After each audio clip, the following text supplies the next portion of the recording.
Maureen Hashi, psychic medium, intuitive healer. Today I want to talk about why some places are more haunted or have more activity than other places. What makes a spirit stay in specific locations? And there's a number of reasons that I've experienced throughout my career as a medium, both working in palliative care, trauma scene cleanup, and as a generational intuitive. And that is their attachment levels vary because they haven't had healing.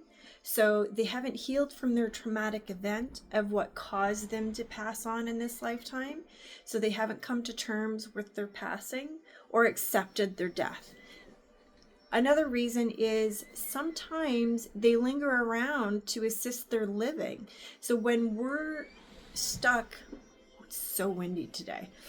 When we're stuck in a specific pattern after we've lost someone due to whatever the circumstances were, we can struggle. So their loved one will linger behind to assist them. The same is true for victims of violent crimes. They will linger on if they feel their case has not been solved or there was not justice to their passing, or again, their family members are struggling with some piece of evidence that has not come forward. They will linger around as well. Then you have to factor in the energy imprint surrounding their circumstances.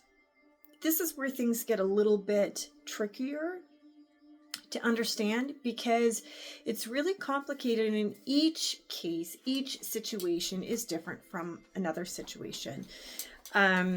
So during their exit, their traumatic, and I've explained this before in other videos of what happens during the deposit of traumatic events with a perpetrator, for example. They deposit their emotions, their rage, the act of violence, whatever entity is with them, and so on and so forth. Then you add in the victim's emotions, everything they're going through, the fear, the anxiety, maybe even a little bit of anger for their situation, regret, panic, all of that is left lingering. And then they stay attached to that energy, attached to that experience because they have not healed through it. And it is possible for souls on the other side to come for healing, to ask for help, to release their attachments to their human experience, because it was just that traumatic for them that they're still like, I can't believe this happened to me. I am still, here. And the truth is that the moment they choose not to be attached to that memory, the same thing as it is for us living, the moment we shift out of a collective way of thinking, our life and our circumstances begin to change. And it is true for the deceased as well, that they start releasing their human experience and go through the same healing process, the same grieving process that we do in a lot of circumstances. And, and then there's the other part is that there could be an item that they were physically attached to.